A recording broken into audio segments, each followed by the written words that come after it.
ఇందుకోసం మీరు పెద్దగా కష్టపడాల్సిన అవసరం లేదు. జస్ట్ పెరుగులో ఈ 2 వస్తువులను కలిపి తలకు పట్టించి మసాజ్ చేసుకుంటే సరిపోతుంది. మీ తెల్ల జుట్టు సహజంగా నల్లబడుతుంది. కాబట్టి ఇంట్లోనే జుట్టును నల్లగా మార్చే హెయిర్ డైను ఎలా తయారు చేసుకోవాలి, దానికి కావాల్సిన పదార్థాలు ఏంటో చూద్దాం.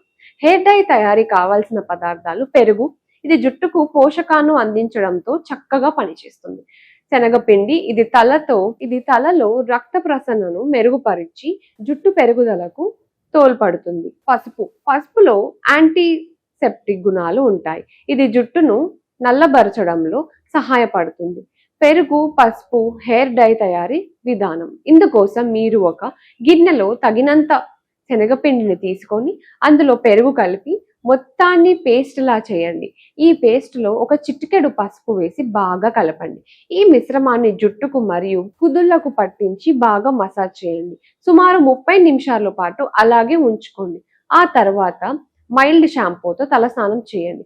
పెరుగు, పసుపు హెయిర్ డ్రై ప్రయోజనాలు: పెరుగులో ఉండే యాంటీ ఆక్సిడెంట్స్ మంచి బ్యాక్టీరియా జుట్టు ఆరోగ్యానికి మేలు చేస్తాయి. శనగపిండి రక్త ప్రసరణకు పెంచి జుట్టు పెరగడానికి సహాయపడుతుంది.